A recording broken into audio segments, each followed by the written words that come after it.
एक 22 तक ना हाँ एक 22 तक कह ले 22 तक हाँ हाँ मतलब 22 एक तो 20 बजे 22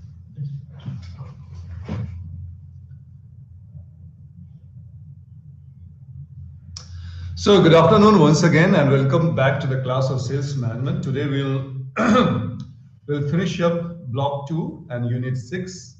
If you remember, in last two classes we have spoken about sales management. We have spoken about different types of skills required in sales management, right from negotiation skill to communication skill, and what are the qualities required in a sales man or a sales executive.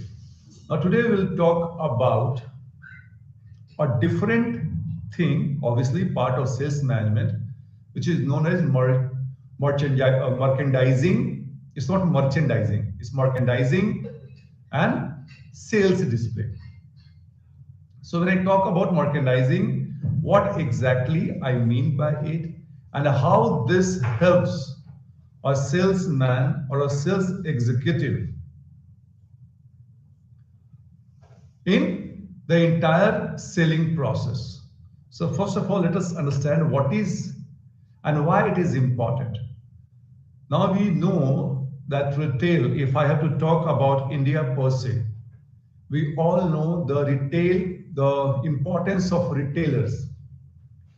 Retailers, the word comes from French word called retailier, which means breaking the bulk. If I have to talk about the retail. Now, these retailers are one of the most important business partner in the entire distribution process because they are in actual touch with the end user. They help the company to store their product, to showcase their product. So their importance becomes very, very vital. Now, if I tell you that of late, in last decade, the importance of retail has changed in India because of the role it plays, because the impact it has got on users or the buyers. So, if any company, especially companies which are into the business of distribution network, like FMCG company, and let's say agricultural products. So in those fields, the importance of retailers become very vital. So these retailers, they help, as I said, they help to store the the product of the manufacturer. They also provide credit period to the manufacturer or to the end user also. They display in their store the different offering from a company which helps or which facilitates the selling process.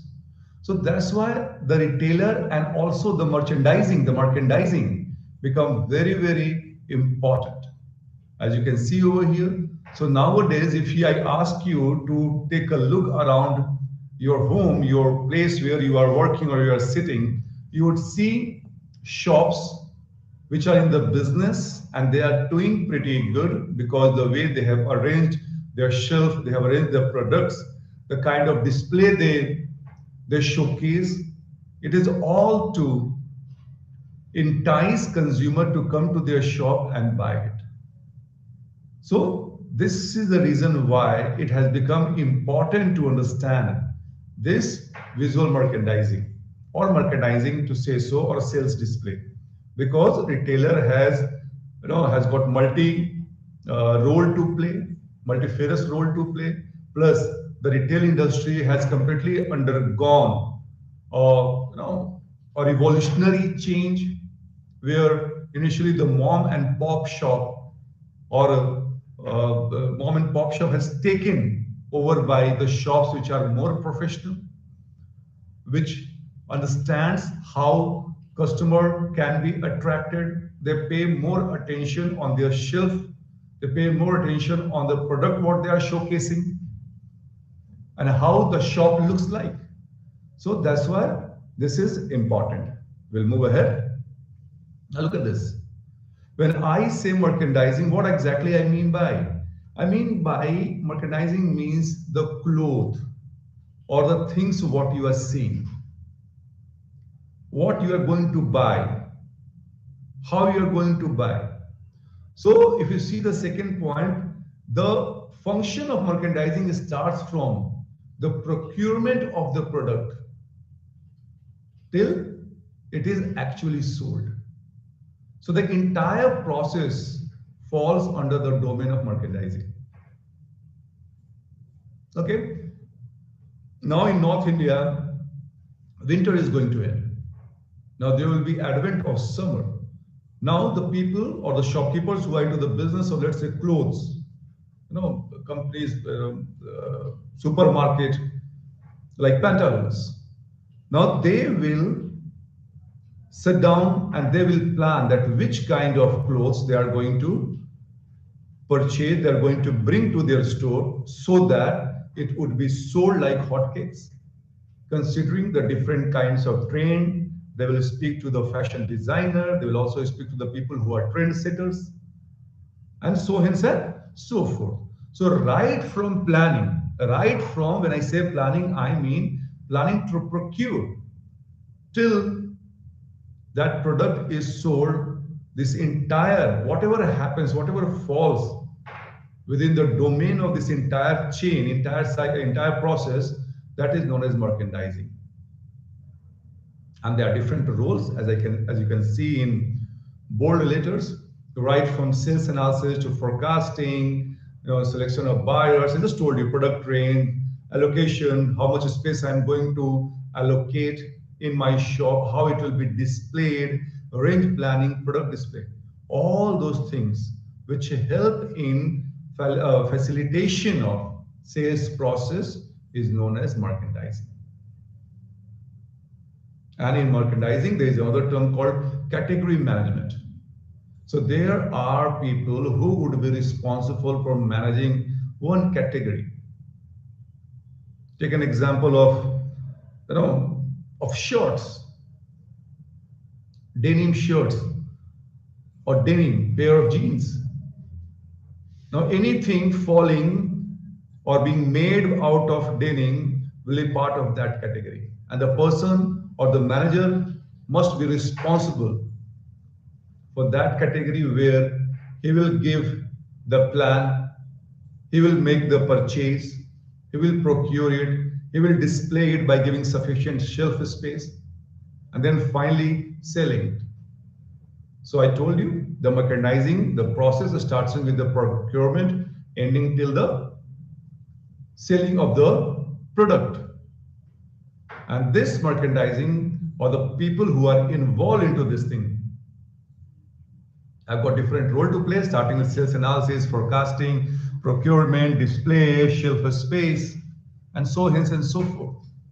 And in this, we also understood category management, where somebody who is in charge of certain category, that becomes his profit and loss, like what I should get, what plan I should give, what the things I should procure so that they must be sold out.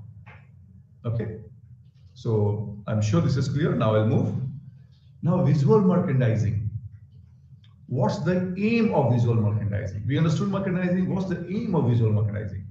It's very easy to understand. We all know we have got 5-6 senses. 5 senses, and one sense is like the seeing, the sight.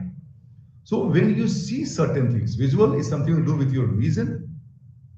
So if you are seeing things properly arranged in the right perspective, obviously you will be interested in buying it. So visual merchandising aims to create an environment which will be very conducive or helpful in making the purchase. When I say this thing, what I mean, take an example. If I have a shop, or if I have got a retail outlet, and it's a customer, maybe a prospective customer coming to me, And if my things are arranged in the right perspective, in the right way, they are displayed prominently. And things are all the informations which might be required by the prospective customers are present over there. There might be a salesman to help them. So visual merchandising aims is to create an environment by providing all kind of information, the right display, right person for the information, so that the prospective customers get converted into the actual customer. I'm sorry. He gets help in making the purchase. So visual merchandising has got a very important role to play. It is in the business of creating an environment which can help the selling process. I'll move. Now we'll talk about sales display. As the name suggests, and the first point says, sales display means showcasing or displaying the range of products in whatever products you are dealing. In your shop, in such a place, in such a way that customer can see it prominently, can get attracted towards it. So this also plays a role in increasing the footfalls. You imagine a shop which is very shabbily displayed. I mean, different categories are jumbled up, are messed up. When a customer goes over there, literally he has to search to find out what he is looking for. In comparison to vis-a-vis a shop which is properly arranged, which is displayed in a right way, all the informations are there. There are people to help you out. So this encourages a customer to come and make the purchase. So this is sales display. It means showcasing the entire range of the product. The entire range of the product in a retail outlet in order to attract customers. As plain as that. So we spoke about merchandising. Now this is sales display. We'll move. Now objective. We all know. We all know what could be the objective. So Lewson and Delosier says the list is not very exhaustive, but this displays would like to give you an idea of the entire product range, the appearance of the product. It will showcase the quality of product.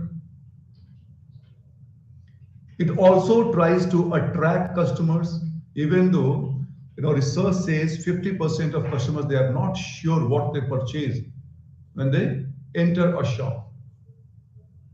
So this sales display help those customers who are still undecided to make a purchase by the appearance, by the quality, by the information, by the range of the product. So that these customers, they come and they make a buy. Now look at this, a threefold job it has. We already understood the objective, how it does it. It attracts people, first point says, who are window shoppers, who are looking outside the window. They are not coming in the store. So once they come inside the store, the display, the merchandising will get them more interested in the things what I have to offer. And the third point is, if they have come seriously to buy something, I would give them some more option so that they buy additional stuffs. In addition to those stuffs for what they have come. So objective of sales display is very, very objectively true as they do three jobs. First of all, to attract someone who is just passing by, who are window shoppers to come into the stores, and then in the stores get them more interested to make purchase. And third, to entice existing customer to buy additional stuffs. So this is the objective of sales display. I hope this is clear. We all know what is sales display. We'll move. Now look at this. Now principle, or you can say aesthetics of display. Now there are certain principles what you can see over here. When I am talking about display, I am talking about all kind of dimension attached to the display. Like principle of unity. If you are displaying something, that must look like a part of one big thing. Things should not be placed in a haywire way. Balance, contrast, I'm talking about the color part. It should be soothing to my eyes. It should not be like, piercing or pinching.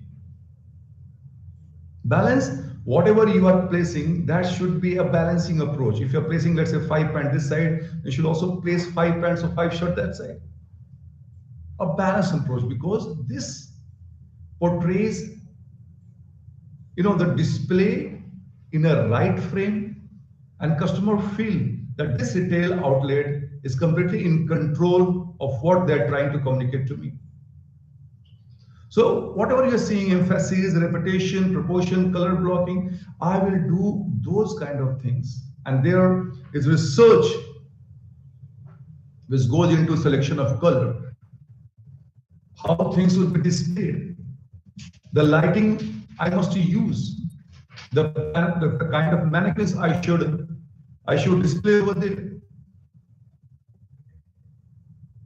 the category. So all these things, they fall under the subject of display. And if you want to get, because you already know the job required or job done by a display, the threefold job. So you should be very, very clear that what you are trying to display. And if you are displaying it, that should be in the right balance, in right proportion, or to say so properly. In terms of color, in terms of quantity, in terms of quality, in terms of lighting, everything should be soothing in nature. Because the entire idea is to get more customer, even though who are not interested, they should come and buy it. So this is principles of display. Okay, we have got 6, 7. I hope this is clear. We'll move. Again, we spoke about the objective, we spoke about the principle of display. Now we're talking about the significance, the importance. I told you, if your shop is not properly arranged, when I say arranged, I mean all kind of your product range, the way or the place, how a customer can reach those categories of product, those product range, the price, the lighting. If you are not properly arranged, then it so happens that customer will not come to your store. I just give you an example of a store which is shabbily arranged vis-a-vis a store which is well arranged and has got a very good effect visually on the prospective customer or on the existing customer.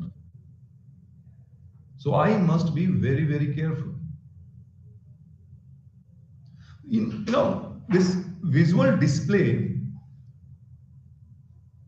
they gives lot of information. Like if I make you walk in a retail outlet, you will see that there would be, screens showing or announcement being made about some offers, about some discounts. So this also helps you, a customer, to make up his or her mind to purchase which kind of, purchase from what brand or which kind of product. So if display is not done in the right way, then we have got fair chances, the probability of losing customer becomes very high in compared to a shop which is taking the the role of sales display and the merchandising very seriously. So that's why the importance of display is very high. Because at the end of the day, if you are selling something, customers should come and buy. They should pay the money for your product. If they are not coming, then your the whole point of staying in business gets defeated. So we understood about the importance, the significance of display. I'm sure this is clear. We'll also move now.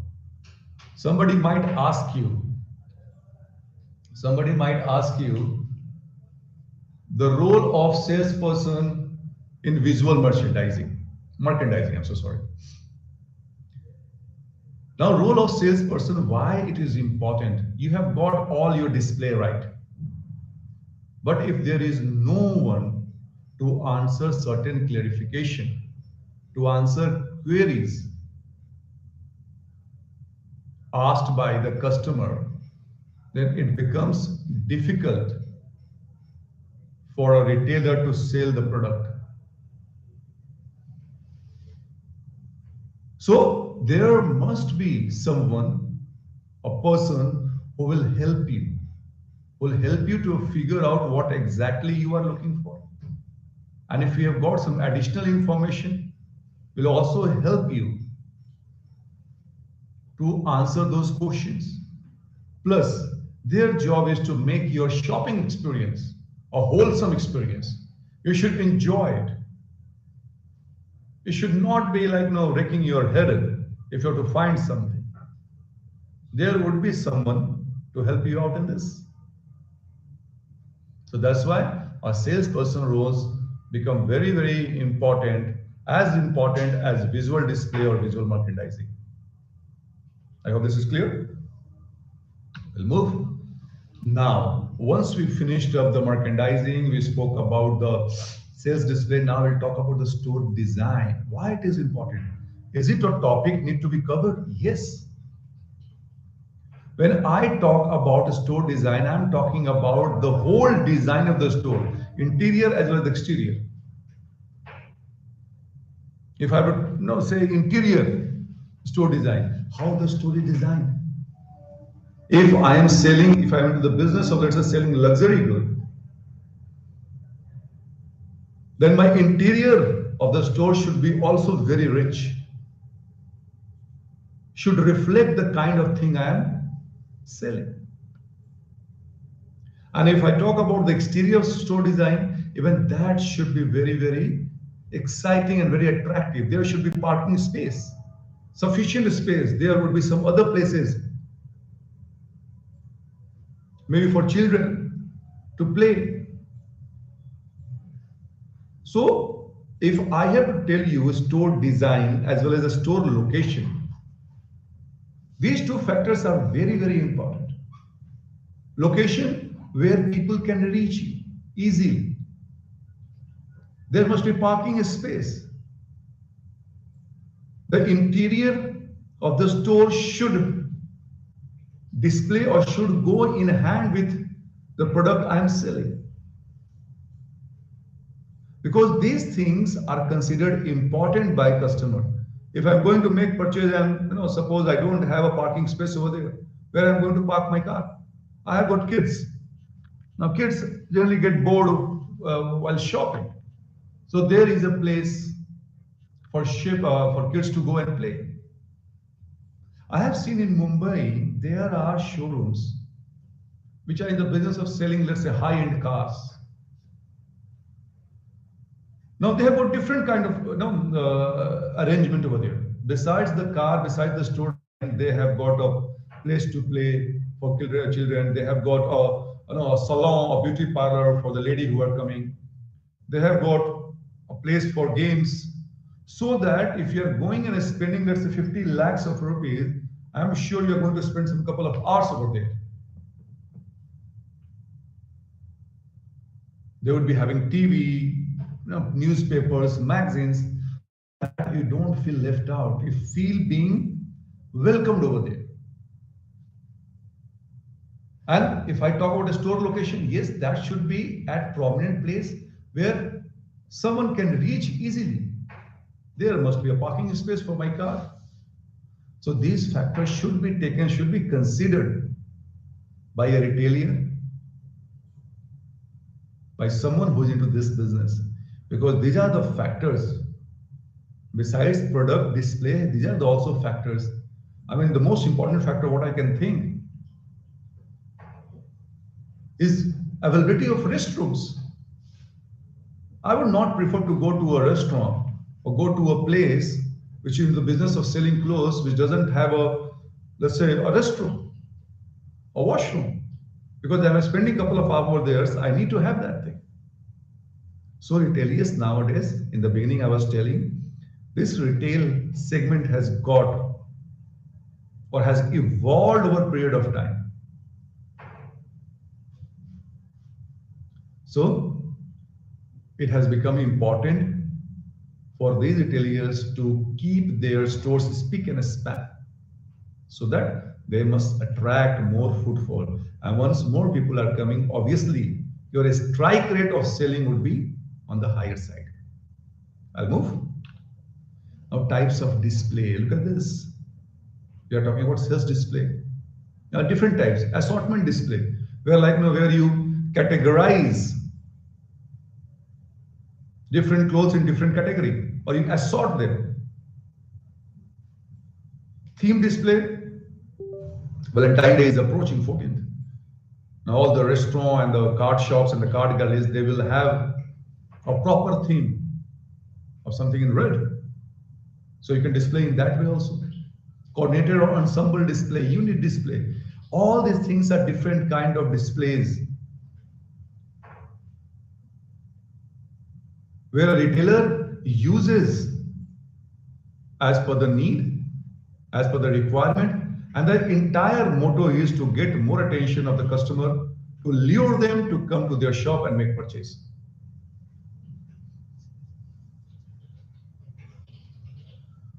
So I hope this is also clear. I'll move further. Now, we spoke about the sales display, we spoke about different kind of display, we spoke about store design and store layout. Now, how to manage this sales display effectively. Two things, you plan it and then you execute it. As simple as that. You plan it as per the need, as per the season, if you are into selling seasonal thing. And then you execution part. Then you execute it the way you wanted it, as per your wish. And always remember, whatever you are doing in the business, the entire job, the main motto is to sell the product and to get the money. And finally, if I have to say that if I am the manufacturer and I have got my retailers who are dealing into my product, but why they should be interested? Because I have been telling you that I am not the only one in this industry. There would be competition better than me, similar to me, or lower than me. Even these people will target the same retailer to have shelf space for my product. What I'm going to do? So companies, they come up with different kind of ideas to motivate the retailer. And when I say motivate the retailer, I mean to motivate the retailer to give my product a prominent display, a prominent shelf space. Because what is seen, that is sought. जो दिखता है, वो बिकता है. So I give more incentives to retailers. Maybe I pay him more commission than my competition. I help them if there is some problem with his business. I also provide him with a lot of promotional material so that he doesn't have to speak about it. It's all displayed in the store and he doesn't have to do anything extra.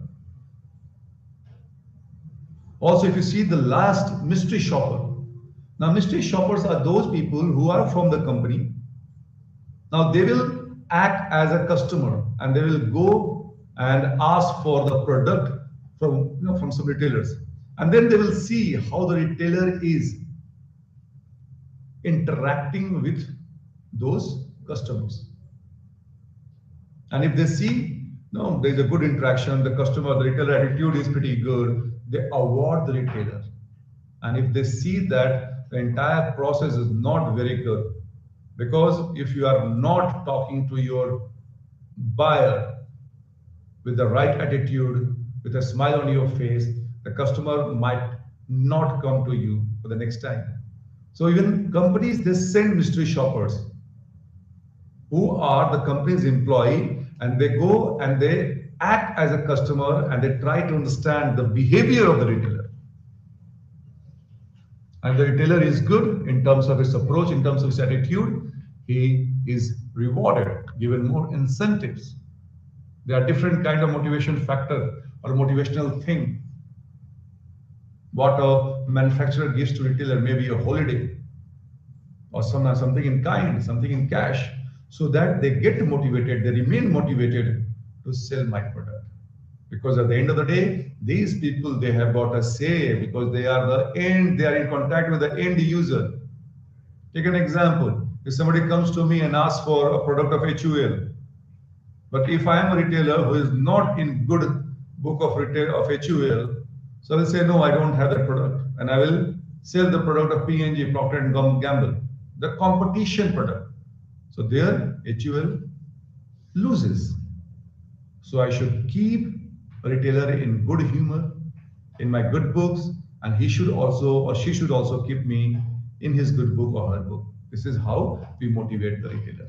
So finally, once we summarize, I hope this is very clear to you. In summary,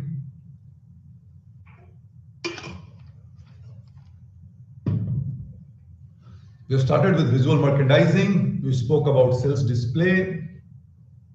We spoke about the objective of sales display and the importance, the types of sales display, all the color combination, the light.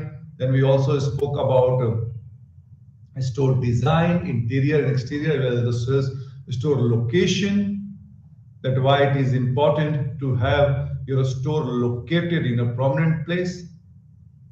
And then we finally spoke about the role of a salesperson in the entire process of sales display and merchandising or visual merchandising. I hope this has been clear to you. So with this, we have ended block number 2. Now we are going to start block 3. So let's begin.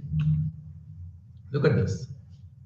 In block 3, we have, now we'll talk about the sales force. When I say sales force, I mean the recruitment, selection and training part. We all spoke about different kinds of communication level, motivation level, negotiation level, visual merchandising, sales display. But who is going to handle them? Who is going to take care of all these things? Obviously, human resource or sales force. Now, how we hire the sales force? When I say hire, I mean the right person for the right job, and how a retailer or how somebody, a manufacturer, trains his or her sales force. We'll see in this block 3, unit number 7. So let's begin. As I said, if I am the head of a company, or let's say if I am the head of a sales team, or I am heading the function sales management, my first job is to get the best possible, a best human resource, because these are the people who are going to work for the company, who are going to get the job done. And why it becomes very important? Because it's so that there are competition in the market. Everyone is really looking for the right set of people. So I need to be prompt. I need to get the best out of the lot so that my team becomes formidable. My team becomes so efficient that they get the job done what company has set out for. Moving ahead, Look at this nature of sales job. If I have to talk, let's say, before 2000, now the job of the salespeople was very like rut job. When I say rut job, is a routine job. Get the product, go to the market and sell it. Come in the evening, report, and then go to your home. And again, repeat the next day. But because of this ICT, when I say ICT means information, communication, and technology, the mobile phone, the WhatsApp, the internet, what you are seeing. So the change, the nature of sales job has also undergone a lot of changes. Now the boss or you will be asked to report or to send reports from the field itself. And I say field, from the market itself. You have to send your location or maybe like talk to your client, and if your client wants to talk to your boss, maybe he would be connected on a video call. So this ICT has changed, has become this sales job very dynamic. Another nature of the sales job that it requires a lot of traveling. You might be away from your family for days. 8 days, 10 days you are on tour. Maybe you are going on different territory. You are trying to contact new customers, new clients. Though it is exciting, but sometimes it becomes a bit monotonous because you are doing the same thing every day. You are talking to the client, you are sending a report, you are selling the product, getting the money. So after sometimes it becomes a bit monotonous, a bit boring. So company job is to keep rotating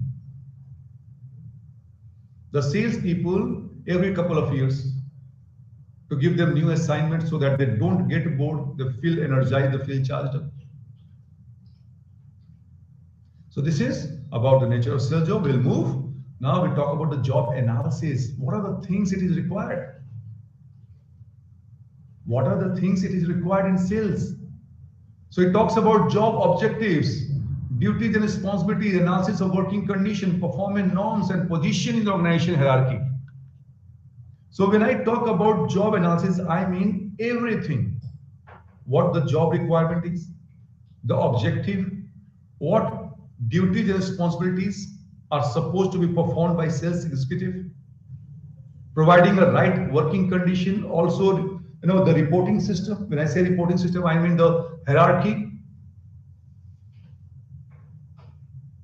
So this will be part of job analysis. And job analysis has got another sub part which is known as job description. Job description means that what are the things which I have to take care of in this job. This is the thing which I have to sell. This is the thing about which I have to get my target achieved.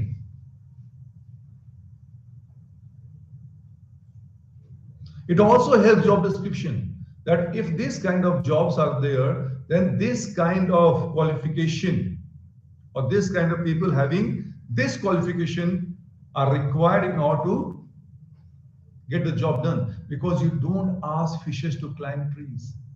If somebody is from chemistry background or science background, you will not ask him to sell, let's say, some FMCG product.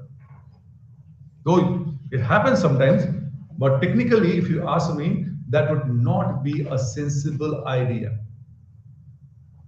I will ask somebody who has got this either BBA or MBA as a background.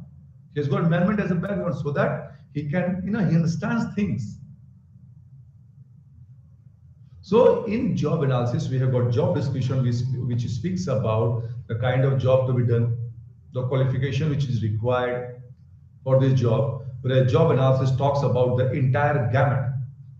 It talks about the objective, it talks about the working condition, it also talks about the hierarchy, reporting hierarchy system. So job analysis becomes a bigger picture and job description is a part of it. I hope this is clear. We'll move. Now we will talk about recruitment and selection process. First of all, let's understand, are these two terms, recruitment and selection, different? Yes, they are different. Just to give you a brief, Recruitment means when you advertise, when you ask people to apply for certain job, to send their resume for certain job. So recruitment is a positive process where you're inviting as much as you can.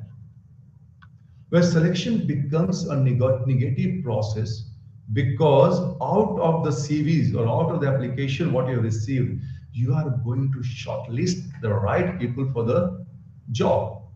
So selection becomes a negative process where you filter out the people who might not be good for the job, and you only keep only those people who are fit for that particular job.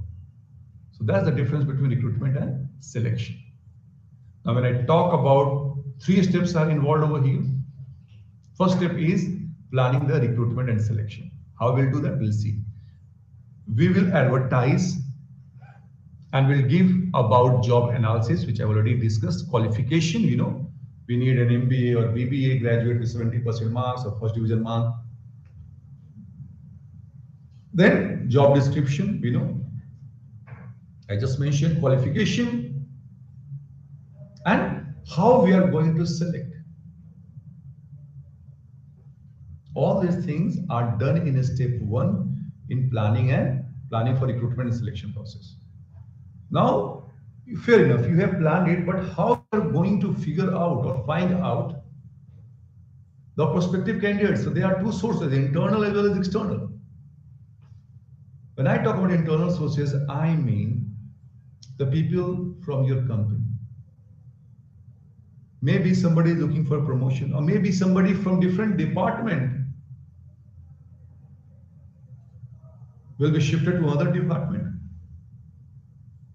Or there are notices, there are advertisements in companies which ask about people who might be interested in joining certain departments. And why they do so? Because already existing employees, they understand the mission and vision of the company. They are aware about the policies, rules, and regulation. So they don't have to be trained so hard. Like someone who is completely an outsider. Now, external sources, you might go in some MBA college to do campus placement.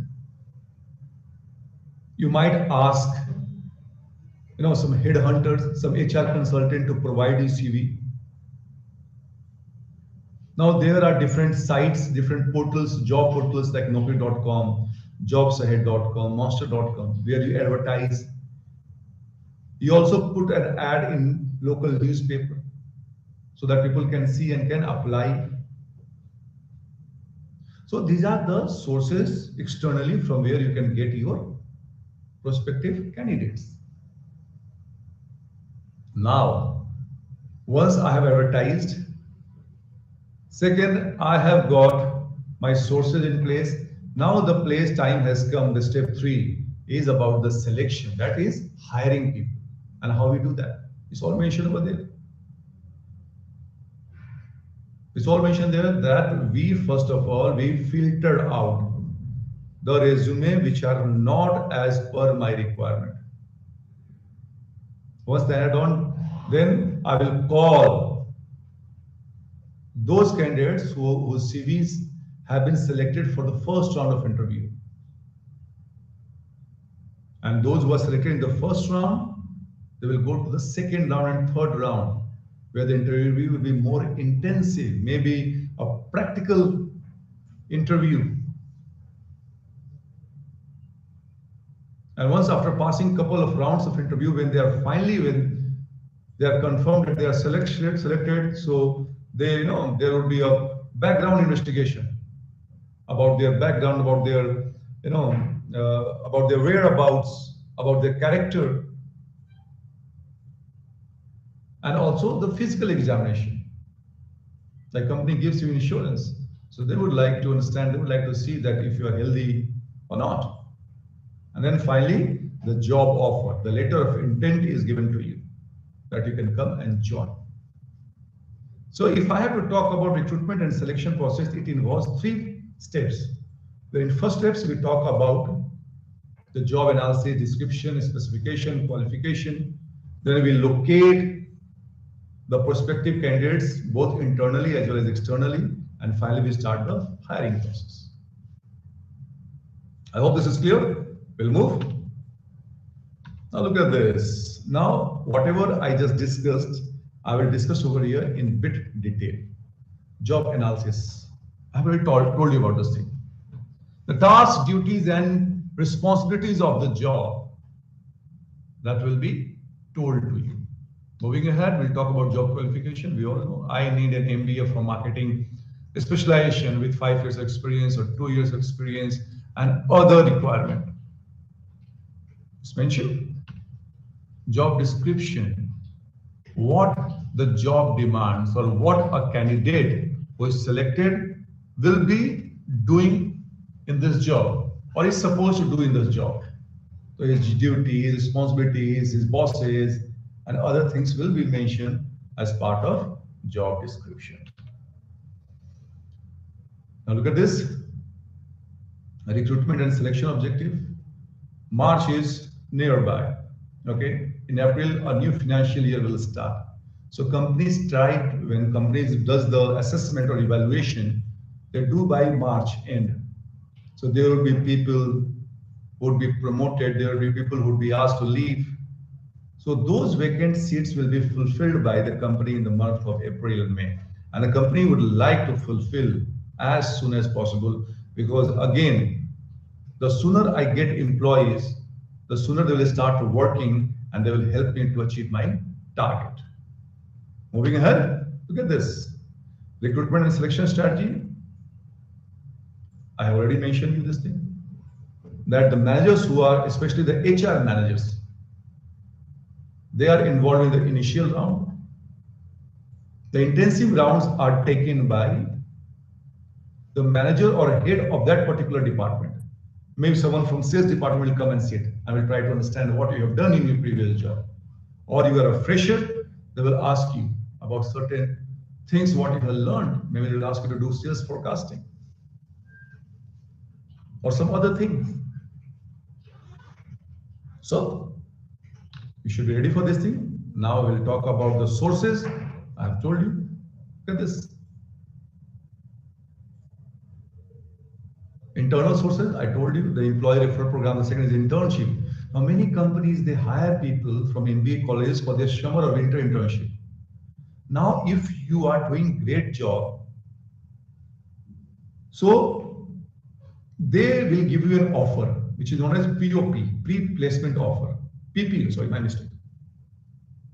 It's not POP, it's PP. Because you already worked 2 months, 3 months as a summer intern or a winter intern. So you become aware about the company's work, the culture. And if you are doing great, the company don't want to lose on good candidates. Because again, going fresh and recruiting requires energy and sources. So they will give you offer to the interns also. As far as external source goes, we all know, I just told you, advertisement, private employment agency, job fair, computer rosters, college, universities, all those things, they help to provide candidates and they are termed as external sources. I hope this is clear. We'll move. We already discussed about this thing. Take an IT job of an IT company. So once they screen your resume, they will ask for the first round. Then they will ask for a test. Then there will be a group discussion. Then they will ask you to have some practical exposure to certain things. Again, you will be examined physically, and then finally they will give you the offer letter, and then you join. And how, you might ask her how they filter or screen the resumes, the applications. It's all mentioned over there. On the basis of your qualification, on the basis of your job experience, on the basis of your salary. For example, if you're getting, let's say, 10 lakh rupees in your last job, and a company which has advertised is only offering 5 lakhs rupees. So they will filter out because they cannot afford you. the work you have done, the accomplishments, the responsibilities have you taken care of. No, you take an example that you might not be or you might not have experience of team handling, but this requires team handling. So what will happen? So these things or these are the parameters through which or by which the resumes are screened. I hope this is clear. We'll move. Now look at this. Interviews.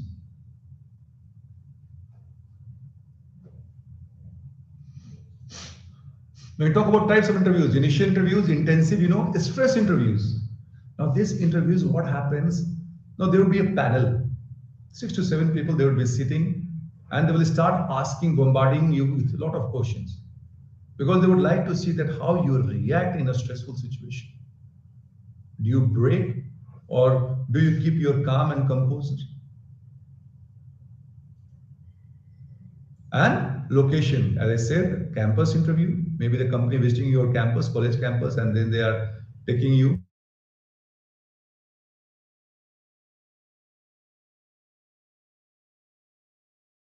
On neutral side, maybe the company or the manager would invite you to, let's say, a coffee shop. You will go and talk. Especially it happens with media industry, advertising industry, because they don't like a formal setup. They will just simply talk over and then they will figure out. Telephonic interview is also very important.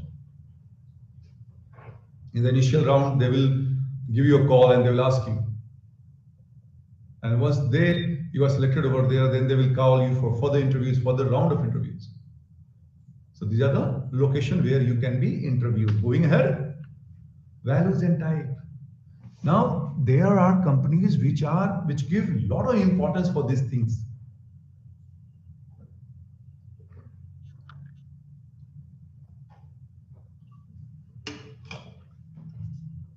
They will test your honesty, integrity. Are you a team player or not? They will check your personality. Are you aggressive? Are you go-getter or are you docile? We'll also talk about we'll talk about your psychological factor, about family factor, all those things. Because if honesty is not the best policy for me, then I might not be chosen because company wants somebody who is honest to the core, who is loyal to work with us. I don't want some ruffian coming and working in my company and stealing something and sharing my information to my competition. So your values and your personality, your type will also help a company to go for the final selection. Moving ahead. Now, this is called validating the hiring process. Now, whatever the process you are following, that should be validated.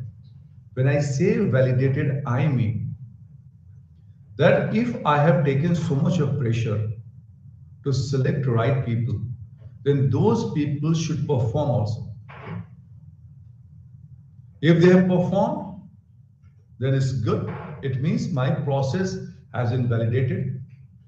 But if they are not performing, then my entire process has gone down the drain because I have lost the meaning.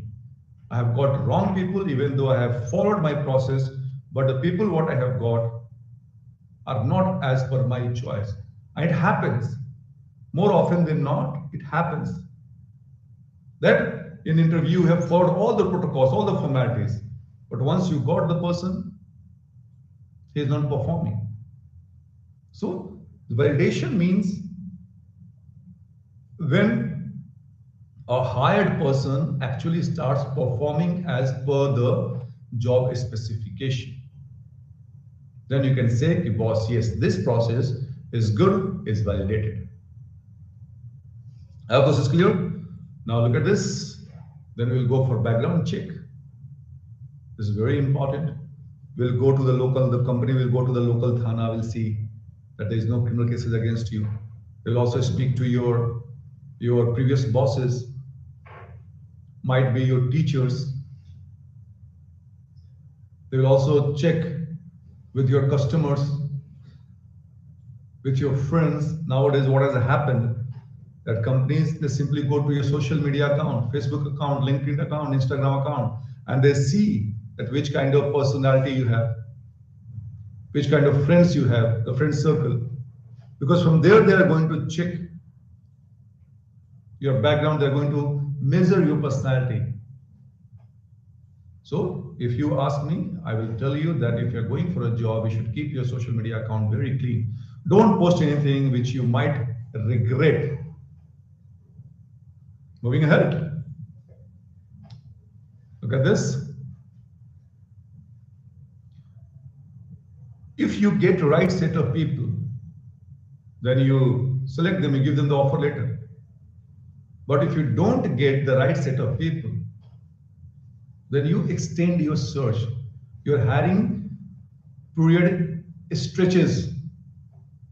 It happens with Indian Army. When you go for CDS or NDA, Indian Army is facing a shortfall of let's say 15-20,000 of officers. But they will not compromise on the quality. Because there is the case of the security of a country, the death of people, life and death of people. So they will not take any shortcuts. They will only select if they find the right set of people. So this is very valid for the companies also. If I'm not getting the right set of people, I will not select. I would like to get the best. I'm not going to compromise. This should be also taken care of. Now, when I have to talk about the sales training, obviously training means increasing productivity, morale, lower turnover, it means absenteeism. All those things are taken care of. When somebody new joins my company, I should be training them about my way the company, how the company performs, how the company wishes to go about the business. So these are the objectives during training part. We have done selection recruitment, now we'll do the training part. Topics can be anything: the product knowledge, the organization knowledge, the customer knowledge, the soft skill, the technological aspects. All those things are taken care of. Legal and ethical issues, they have been trained on. Now look at this, how the process go about it. This is starting with the training needs, training objectives, alternatives, designing sales training programs, sales training, and then follow-up and evaluation. I think I should continue because we're already up with the time. We should continue in the next class. So people, thank you so much for joining in. Have a nice day.